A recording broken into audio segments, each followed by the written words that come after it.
Red Sox pitcher and offseason resident of Katy, Roger Clemens, signed a 4-year contract extension with the Sox today. 4 years for a little over $5 million per year. Now, it seems just like yesterday we were aghast at the first $3 million ball players. Now we're up to $5 million. It really hasn't sunk in yet. Just hanging out? You know, I'm letting all the family around me and my friends and everybody, they're getting real excited about it, and it feels good. It's been a long time that a lot of hard work, you know, these are the times that makes it feel like it's paid off for you. Yeah, I guess it paid off. Clemens, a 2-time Cy Young Award winner, was 21-6 last year with a 1.93 earned run average. And for $5 million a year, Boston fans will probably expect him to walk on water or something of that nature. Well, the Astros announced the signing of their own, and yes, you can bet the ranch. It's not anywhere near what Clemens got. Their whole payroll is not anywhere near what Clemens got. Third baseman Ken Caminetti, though, was supposed to go to arbitration next Tuesday in New York. Instead, the Astros and Caminetti agreed to split the difference. And Caminetti gets a 1-year deal for about $650,000. Not exactly chump change when you think about it. So let's turn our attention to boxing now. And no, the guy won't quit. Sugar Ray Leonard back in the ring tomorrow night to fight for the super welterweight title held by Terry Norris. Sugar Ray's 34. He takes on a guy not much older than Sugar Ray's son. Norris is 23. Leonard weighed in at 154 to Norris's 152.5. And ironically, in his long career, it's Sugar Ray's first fight in Madison Square Garden in New York. And you want to talk about rich athletes, which we are. They say Sugar Ray is fighting for peanuts for this one. He's only getting $4 million. Oh, poor guy. What? Oh, geez. And then, of course, Evander Holyfield and George Foreman are going to fight for the heavyweight championship come April 19th. Well, maybe. You see, Donald Trump is the money man for the fight scheduled for Atlantic City. Only trouble, now he wants to pay about $5 million less than he agreed to. The promoters say, wait a minute, Donald, hold the phone. We do have a contract to do it in Atlantic City, and if Trump wants to honor his contract, we'll do it there. If he doesn't, we'll go run to Las Vegas and do it there, and then Donald will have to see our lawyers in court. All right. Meantime, the media tour continues for George and Evander. The good folks of Washington today gave Holyfield a globe signifying his being champion of the world. They gave George a key to the hotel kitchen. I think that's probably self-explanatory for everybody here in Houston. Yes, it is. This footnote tonight, this is Rick Schwartz's final sports broadcast here in Houston. Yes. We want to wish you a great deal of luck in your future. You're a fine gentleman. Thank you. I appreciate it. Pleasure working with you. I want to thank all the people I work with behind the scenes and in front of the camera, and especially the people in Houston. It is the friendliest city in the country, and I've been around the country, and I'm telling you that. So thank you. I have to agree with you, Rick. You're a fine gentleman. We're going to miss you. Thanks. Appreciate it. Houston's Hispanic Business People of the Year were honored at the Hispanic Chamber's. Well, just a couple of Houston boys kicking it around in the White House today. Rick Schwartz is going to tell us about that. You get to meet some of the bigwigs when you win the Heisman, right? Yeah, you do. Guess it rates a holy moly, doesn't it? A holy moly. A holy moly for that, too. Yeah, as you can imagine, security is pretty tight around the White House these days, what with the Panamanian situation. So Andre Ware's visit with the president was not recorded for posterity. But after he came out of the White House, Andre told the assembled masses what he and the Prez talked about. Congratulations and things like that. I was just in awe just to be in the room, that room, and to meet him. I mean, it's something that you never even think of. You never even dream about it happening. And to actually be there is, it's a time I'll remember the rest of my life.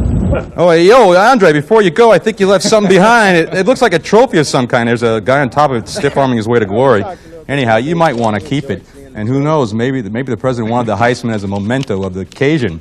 Hey, we do know the Oilers won a win Saturday night at the Dome to nail down that first ever division championship and an assured trip to the playoffs.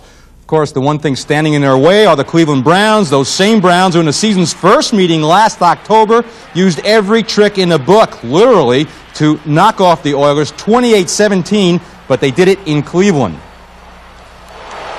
It's our game. They've been doing it every week. In fact, just last week, they're running them every week, and I think they had success against us. So, and they have that type of personnel. I guess last time people said we beat them on trick plays, but we beat them. Offensively, we're looking forward to a big day. We'll see. Hey, for the Rockets, the same old song, different city, same result. Rockets got hammered last night in Oakland. Warriors beat them 118-112. Now, Akeem tried to carry the Rockets on his broad back last night. Season-high 41 points for the big guy. But the rest of the Rockets sort of stood around and watched the Warriors at work, and a guy named Tom Tolbert was allowed to look like Michael Jordan. Tolbert a career-high 24 points. This, the gutsiest shot of the night, belongs to 7-7 Manute Bol. He takes a shot from his native Sudan. Manute, give us a break. The only break the Rockets get is playing at home tomorrow night against Sacramento. Now, this is how you do it, Manute. Watch this. The shot of the season. Time running out first half. Donnell Thomas, Northern Illinois, steals, lets fly. Yes! Northern Illinois goes on to beat Toledo 57-52. For Thomas, the first three-pointer of his career. Not a bad way to start, huh? I'd have got 4.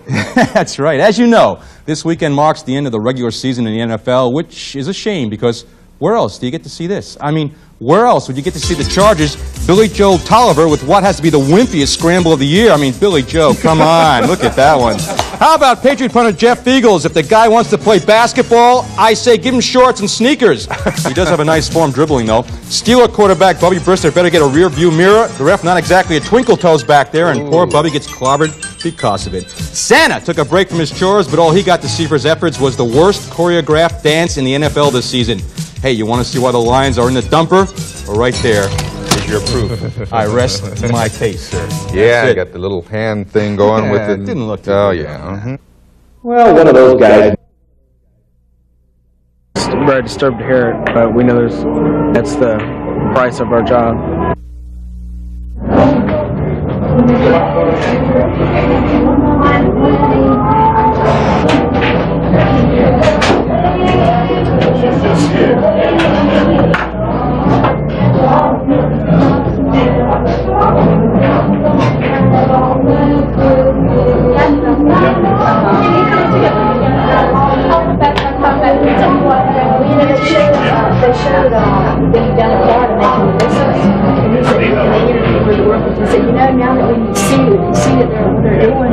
When I made a couple phone calls this morning to find out what was going on, unfortunately I was given one number and they referred me to another number and another number, or they were busy and I couldn't get through. I mean, I am in a state of, I don't know what's going on, upheaval.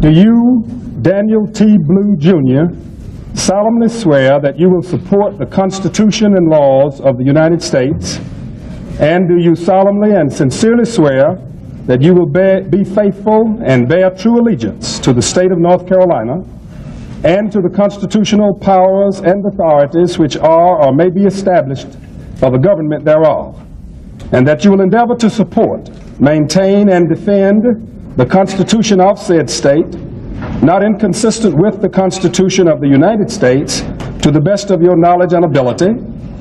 And do you, Daniel T. Blue, Jr., solemnly swear that you will faithfully discharge the duties of your office as Speaker of the 1991 House of Representatives of the General Assembly of the State of North Carolina to the best of your skill and ability, so help you God?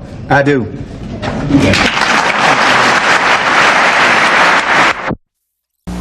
All right, everybody, it's time to look at the plays of the week that mystified us, that were immortal, that made us wonder how they do the things that they do. Our 7 wonders of the week. And we start with Curtis Strange, the first round on Thursday. This one got him going. It's the approach on 14, 2 bounces into the cup for an eagle. How about that one? Now we go to great outfield play. Ricky Henderson for the Yankees in left field. Joe Carter up for the Indians. Back, back, back. Ricky jumps, and he grabs it. And watch on the replay. Look where he had to grab it from. A fan gets in the act. He tries to take it from Ricky. Ricky says, give me that ball, pal. I've got it for the out. Now watch the newest Brewer, Jeffrey Leonard, don't call me Jeff, in left field. Here it goes, the ball's back, back, back. Jeffrey over to the wall, ouch, but he holds on. We go back to golf. Bob Gilder Saturday for par on the fringe. Watch it go down, rolls and rolls and curves and rolls, and kerplunk, he's got it. All right, finally, Freddie Lynn in center for the Orioles Friday night. Wade Boggs is up for the Red Sox. Deep center field, back goes Lynn, back to the wall, over the wall, he grabs it. That's got to be the catch of the week. Okay, those were the plays and the moments we cherish for their greatness. Now, we take a look at those moments that leave us scratching our heads saying, why? Why did they happen? All right, this is the Pirates and Cubs at Wrigley Field. The little comeback to Cubs pitcher Bob Walker, the throw to first, whoops, into right field. Same game, fly ball out to right field. The Cubs, Andre Dawson has a beat on it. Uh-oh, by him. And here's why they call them the Zeros. Orioles, Tigers, hey, somebody please cover first base. Back to the Pirates and Cubs we go. Same game, Barry Bonds, Taters won the center field. Back goes Dave Martinez. Does he have it? No, but hey, where's the ball? Pirates manager Jimmy Leyland says, hey, no ball. It's got to be a home run. Sorry about that, Jimmy. Nah. In the vines, ground rule double. And this is really weak, folks. Golfers trying to rag one another. This is quite a gathering. You played with all these guys in college, and no, I'm not that guy. I'm not that old. No. I'm a young fellow. This guy didn't play with your hair here. I mean, this getting great, too. Any self-respecting bench jockey would have thrown up those pencil ragging. Tony Fernandez with the bunt down third base. Brookins picks it up. You saw in the right field it goes, and Chet Lemon hauling the ball around for a while. He has it, so Fernandez says, hey, I'll go to third base. The throw goes by there, and yes, he goes all the way home on a bunt down third. And that's our look at the week's weakest. Now, one more time, let's take a look at the scores you want to know about on this Sunday in sports. That's going to do it here for us on Sunday's scoreboard. But before we go, we want to give you a quote from that famous philosopher, Bob Gamere. Good night, sports fans. We're in. Good night, everybody.